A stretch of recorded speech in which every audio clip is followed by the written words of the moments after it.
All right, chat. We did blue, we did white, we did black, we did red. Now we're on to green. Still got multicolored and artifacts or colorless to go, but we're on green. All right, green, green, green. So, you ready? Let's do this. Argothian Opportunist. 1 green, 2 colorless. Human Scout, 3/2. When Argothian Opportunist enters the battlefield, create a tap Power Stone token. The Power Stone token, you tap, it's an artifact tap for colorless. You cannot, this mana cannot be spent to cast a non-artifact spell. So, as I said in previous videos and previously on stream earlier, this card or cards like this are going to hinge on how powerful the Power Stone mechanic is. And we already have a card like this in standard already in Jewel Thief, which is a 3/3 instead of a 3/2. It doesn't have any, this is a powered down version of it, and Jewel Thief sees play even though like as a 1-of or whatever, but it's still good enough. This one seems, it still blocks all of the 3 drops like this does. And as I said, the Power Stone token is really gonna matter, or rather it's going to determine how good or how bad this card is. If the Power Stone mechanic doesn't matter, then this card is absolute stains. If the Power Stone mechanic is relevant, then this card might see play. There's potential. And there's a lot of potential in a lot of cards in this set. And a lot of them are commons and uncommons, not just rares and mythics. So, again, I think one color has something that has create a Power Stone token, and all of them hinge on how good that Power Stone token is and how many artifacts you're going to play. And I'm gonna, in the artifact or colorless section, you're going to see just how many good artifacts there are. And it's not just rares or mythics either. But still, this is good on rate, regardless if it's constructed or limited play. And if the Power Stone mechanic is relevant, you're going to have to decide whether or not you're playing Jewel Thieves or this. Audacity. 1 green enchantment aura. Enchanted creature gets +2/+0 and has trample. When Audacity is put into the graveyard from the battlefield, draw a card. The Audacity that Wizards made a Rancor-esque. This is a callback, obviously, to Rancor. But you don't get this card back, you draw a card. Obviously worse than Rancor, but close to virtually being the same. Drafters outlive the drafted. Yes, yes you do. Audacity is very, very good. It gives your it gives a keyword evasion-ish to your big creatures. So like in Historic, your 3/5 Core Spirit Dancer now has trample, right? In Pioneer, your creature now has trample. All the creatures that uses this, right? In Standard, I don't know how good this is, but is Light Paws still in this format? I'm pretty sure it is. Yeah, it's still in this format. So, you have Light Paws still. So this is still relevant with Light Paws. And while Light Paws doesn't get bigger for each spell or whatever, there is a couple of creatures that do that for each aura. And being able to replay these is also relevant. So I don't know if this is going to see play in every format, but it's going to warrant some consideration. Now, the next card, I have no idea what you're supposed to do with this. Awaken the Woods. 2 green X. Sorcery.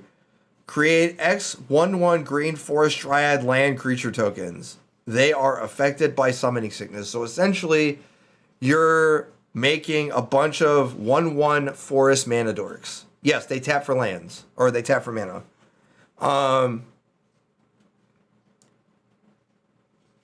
Now, It doesn't have instant speed.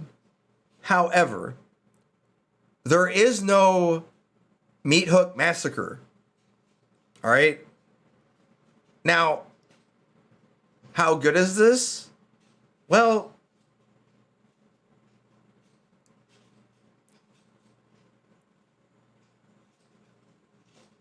don't sleep on this card. Yeah. I didn't catch that until after the but good on you. Good on you. So there's something about this though, okay? The one thing is, if anything says non-land permanent, that's a land. All right? So you could go to, it scales in that you tap and pay 3 mana, you get 1 land. You play it as an explosive vegetation for 2x, you get 2 lands. 3 lands for 5, whatever. All right? And it scales.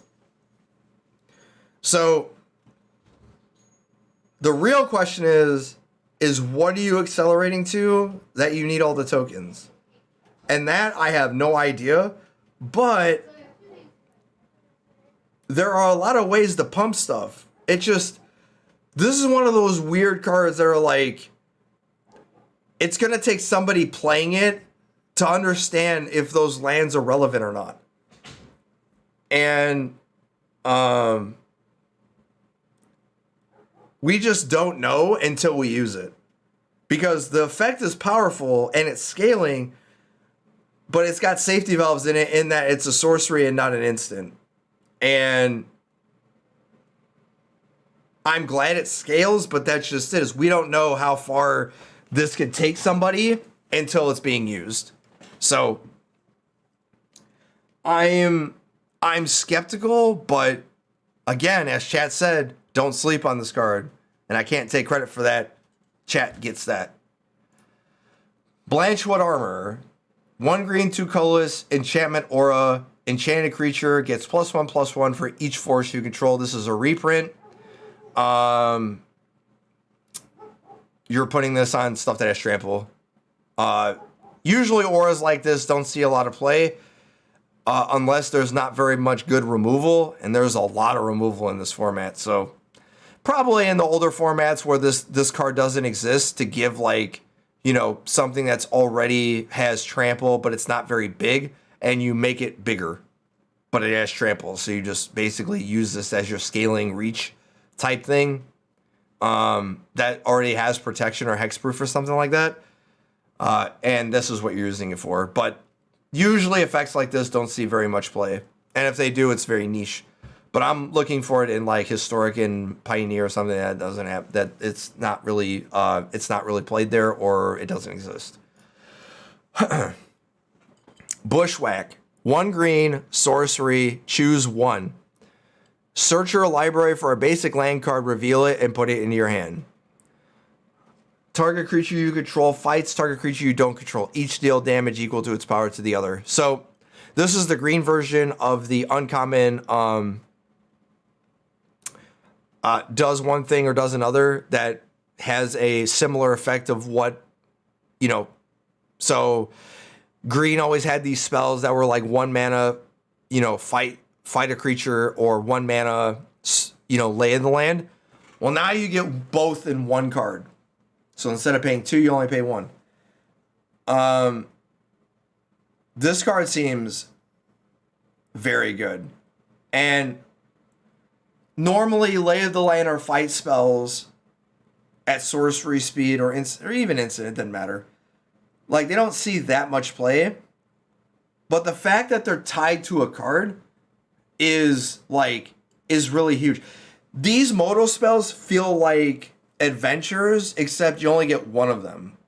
So obviously they're smaller commands, but these spells that have all these modes and flexibility are what's going to make this set so there's so many good, relevant, playable cards None of them seem too busted or too pushed out of the, just too pushed. There are a few, because you got to sell packs, obviously. But the majority of them are like good, let's try them. How good are they? They supplement a lot of things. And this one does the same thing. It's good to hit your land drops against control, and it's very good against, I need a spell against the lower to the ground aggro deck. I need to kill something and keep my creature alive. And that's basically what this is. And it does a very good job of it. It's very cheap, it's very efficient, and it does what you want it to do in both instances. It's not a clunky card, right? So I could see this seeing a lot more play than people think it, just because it does two things. And there's a lot of creature decks in the format. So the bottom portion already is already being seen or going to be used. But the fact that you get to, like, if you draw too many, like you have like one or two lands in your hand and like a bunch of spells you're on the draw and you don't draw a land, you're like, all right, I need to get a land. So now you're going to hit your land drops for turns 1 through 3. That's huge, right? It's sort of like having a, this spell reminds me of a 2 or 3 mana spell that has a land on the back. Go ahead and finish. A land on the back, or like the modal double face cards from Zendikar. That's basically what this feels like.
All right. So much family drama, chat. It's fucking nonsense. All right.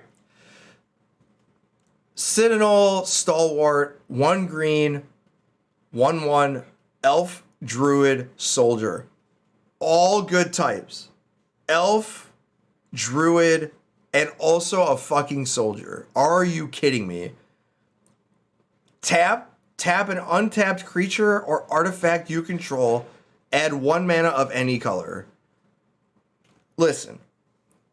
WotC loves to do these things where they add a random 1-drop mana dork that doesn't get spoiled by a person. They sneak it in at the end.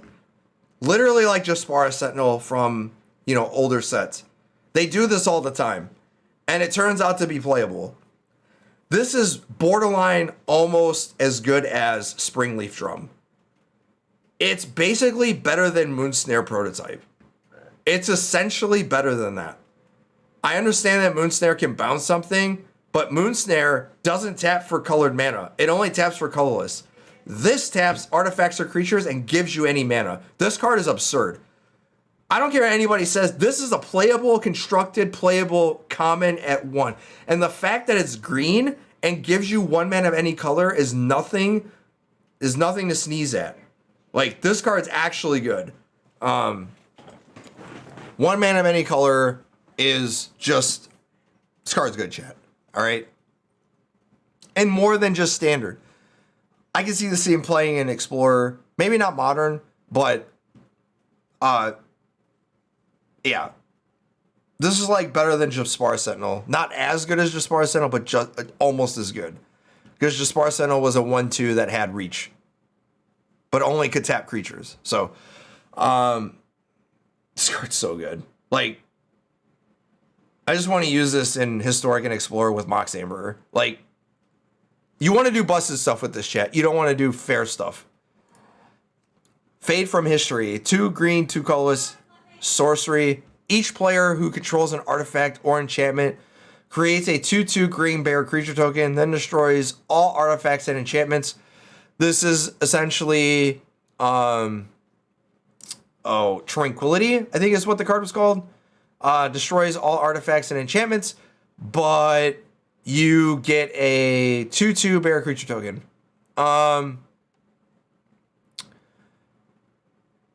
There are a lot of artifacts and enchantments in this format. I have no idea if this is going to be good enough, but this is at very minimum a sideboard card and not just standard, but a couple of older formats, particularly like Pioneer and Explorer. Possibly also in Historic also, although I don't know if this is going to see play in any other format, because 4 is an eternity in formats that have a lot of efficiency like Modern and Legacy. And also Vintage, which I will never suggest a card for Vintage unless it's like a 0 or 1 that does like insane stuff. But don't discount the fact that you can destroy our artifacts and enchantments when half of the format, the artifacts are also creatures. Just bear that in mind when you're thinking about, building your sideboards. Fauna Shaman, reprint alert. 1 green, 1 colorless, Elf Shaman, 2/2. 1 green, tap, discard a creature card, search your library for a creature card, reveal it, put it in your hand, then shuffle. The last time Fauna Shaman was in standard, it didn't see that much play. And usually when you're using Fauna Shaman, you're either doing a toolbox, mid-range, silver bullet type strategy, or there's a busted combo that you're going to search your combo pieces and putting stuff into the graveyard and you get value from them. I don't know if there's anything in the format of standard. This is already in, I'm pretty sure it's in Pioneer, and it sees no play.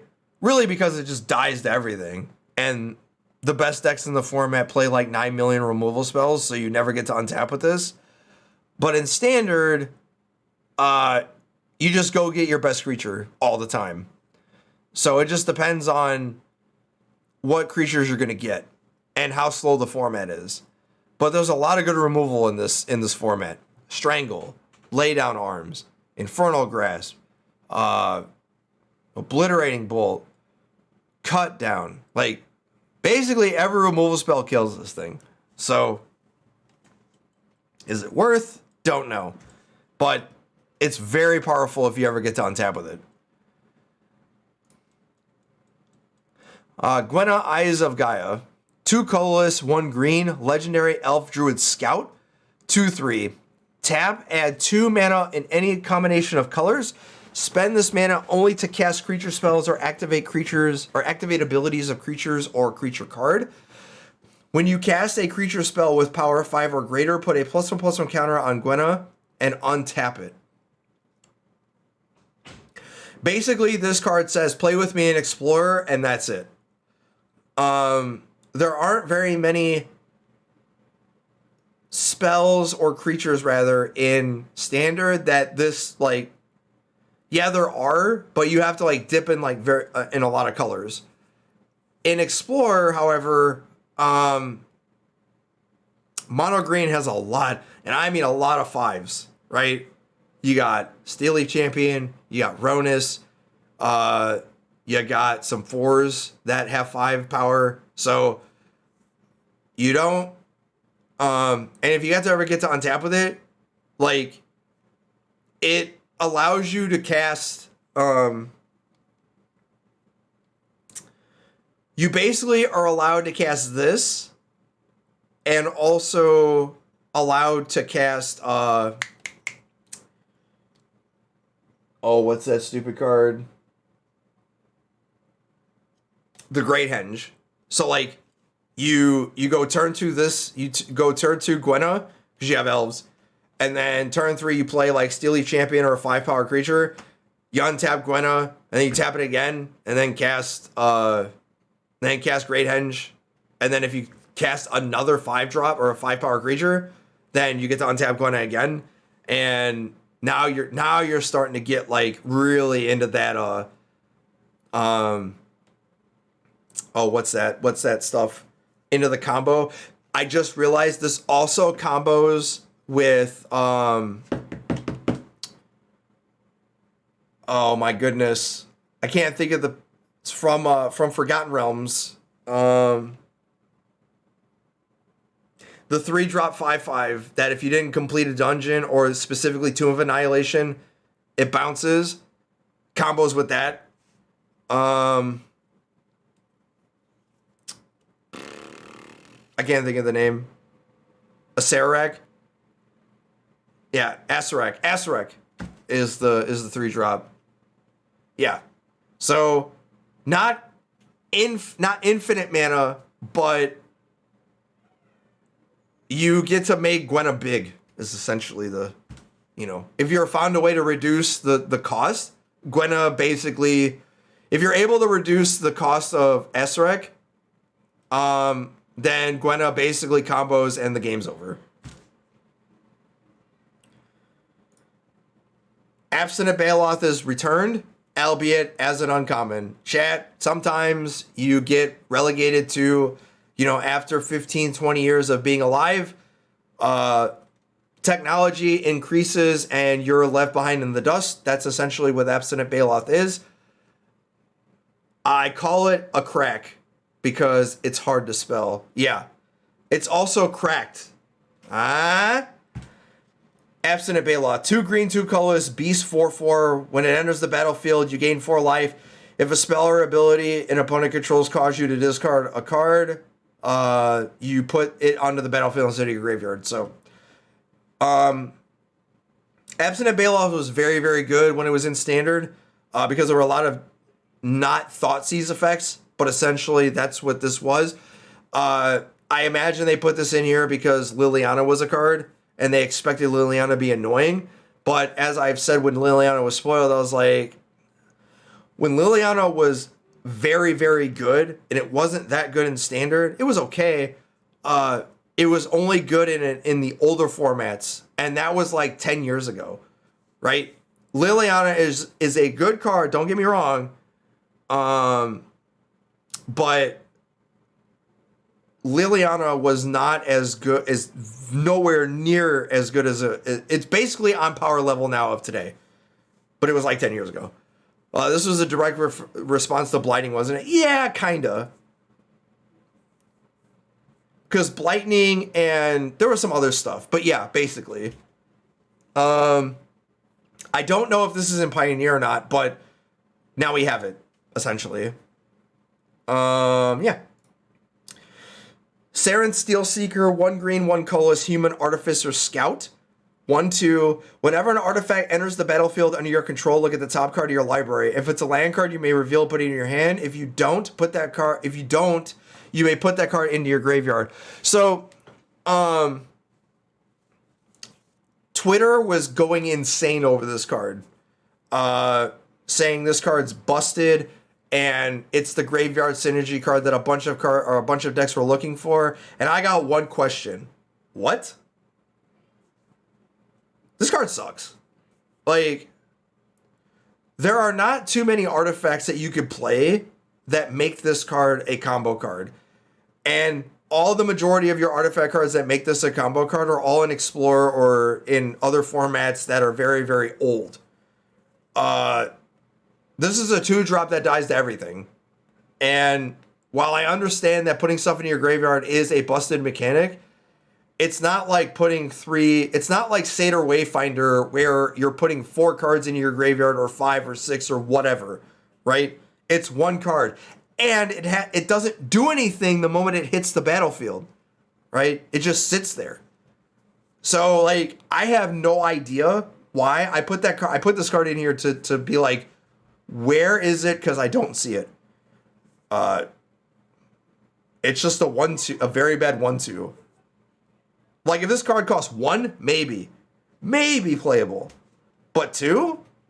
Are you kidding me? Like, you're playing a 1/2 that doesn't do anything the turn enters the battlefield. Stop it. That doesn't do anything busted when you untap with it, I should say. Because there was a lot of 2-drops that don't do anything until you untap with it, obviously. Teething Wormlet.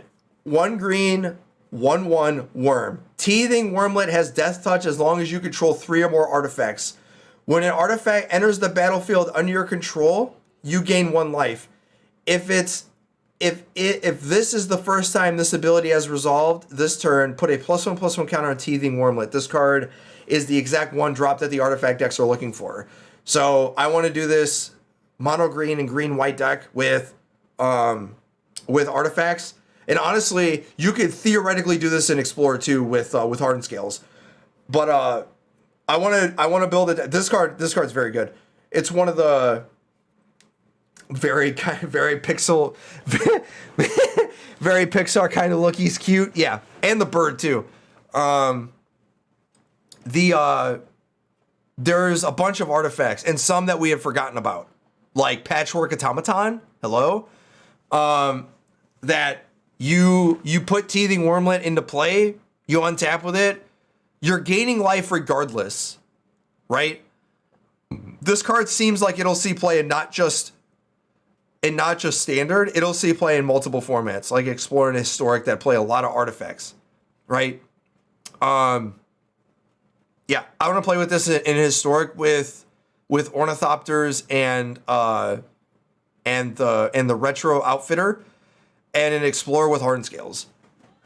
And in Standard, you got Patchwork Automaton, you got all the good artifacts that are in this set, and yeah. OMG.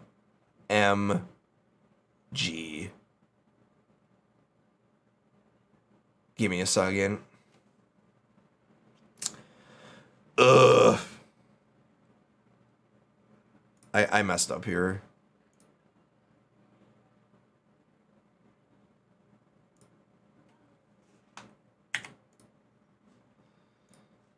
My bad. I don't know why it didn't. All right, we're good.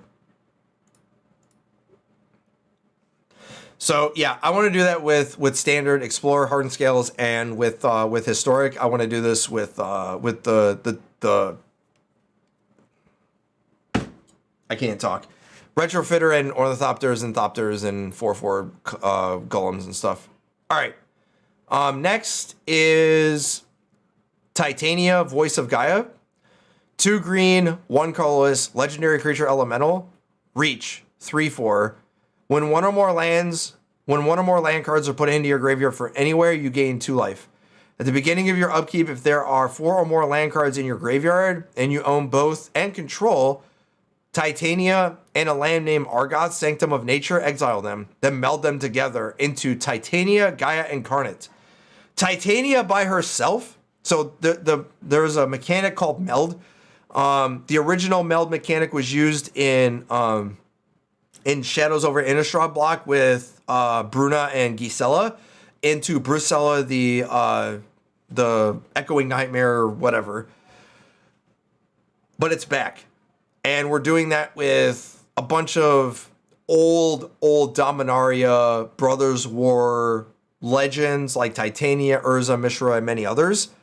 But Titania, in my opinion, is the best one. And the reason why is because this card seems the easy, exactly, chat just said it. It's the easiest to meld. And even if you never meld this, it's a 3/4 for 3 with reach. It blocks all the 3/3s, and it insulates you if you ever put a land into the graveyard. Yeah, this card reads, this is a mythic right here. Like, this is a card. And then it has flavor text like, if you just so happen to have this, now you turn into Titania, right? Where now, instead of Titania, you now have this giant legendary creature elemental avatar that has vigilance, reach, trample, haste, power, and toughness equal to the number of lands you control. when it enters the battlefield, return all lands from your graveyard to the battlefield. Oh, and by the way, 4 or 3 colorless, 1 green, put 4+1/+1 counters on target lane you control. It becomes a 0/0 elemental creature token with haste. It's still a land.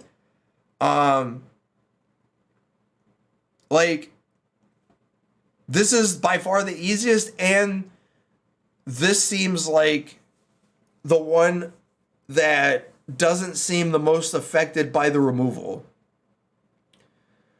The thing that I don't like about these meld cards, and you're going to see it with Mishra and Urza when we spoil them. Spoilers, haha. They literally have no protection. Not one of them. That's the thing I don't understand. When you melded Bruna and Gisela together, they had a protection. They had protection from mana value spells, or rather you couldn't cast mana value 3 or less. So essentially you couldn't cast any 2, 3, or 1 mana removal spell to get rid of it. These don't have that. So like, Fateful Absence gets rid of all of these melds, which seems to me like really, really bad, like flavor-wise. Because if I took all this time to assemble Voltron, bro, a bee sting shouldn't be able to take down Voltron. Like, come on. Stop it. That's just my opinion. Some may disagree. But if you put together this giant dumb creature, like I do all of these manipulation to get this giant stupid thing, you shouldn't be able to deal with it very, very easily. You know what I mean? Like, it should have like indestructible. It should like, you can't cast these spells that are like 1 or 2 mana, or it has protection from monocolor or something. But they don't. All right. Last but not least, Titania's Command. 2 green, 4 colorless, choose 2. Exile target player's graveyard. Oh, excuse me, sorcery. Exile target player's graveyard. You gain 1 life for each card exiled this way. Search your library for up to 2 land cards. Put them onto the battlefield. Tap, then shuffle. Create 2 green bear creature tokens and put 2+1/+1 counter on each creature you control. If there's any argument about which one is the second best, it would be between this and Mishra's Command. But chat, this costs 6. It's a sorcery, and I basically get Hour of Promise, but it costs 1 more. The only reason this card might actually see play is because of the bottom clause of putting 2+1/+1 counters on all your creatures, not just 1. Like, this card seems like another bad card. Like, the exile target player's graveyard doesn't really matter at 6 mana. They've already done what they were going to do. Searching for 2 land cards, like, I can see where you use Titania's Command to go search for Argoth. I can see that. But like the 2/2 bear, this seems bad. Because it's like, it costs $1 million to get to your thing. And by the way, Titania is at the beginning of your upkeep. So it doesn't even trigger at the end of your turn. So I have to wait until I get... So if I cast Titania's Command to go get Argoth, I have to wait a whole nother turn to just... It's so slow. Like... And then as chat pointed out, like, at least give them ward. Like, give them something. Like, come on, man. I don't know. Like I said, the Titania is the easiest to happen. So like, it's not that really a big of a deal to turn it into a meld or turn it into the big creature. But come on, man, you can't make this giant dumb, have all the keywords on the planet and it like does everything in the world and it's all this power and all this mana, and then I play Infernal Grasp and it dies. Like, come on, man. It's ridiculous. All right. That's all the green cards. Titania's Command being the worst, being another one. If there's another card that I didn't talk about, go ahead and put it in the comments below.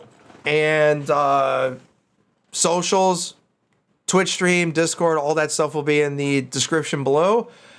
Like I said in the beginning, if you like this kind of content, don't forget to like, comment, subscribe, and all that stuff. Not just to the YouTube, but also the Twitch stream to see this stuff live, along with maybe a podcast and many other things. And we're going to move on to multicolor. And there are so many good cards in there. And then my favorite, the artifacts and the colorless cards after. So stay tuned. Twitchers, YouTubers, you will see this sometime later. All right, catch you later.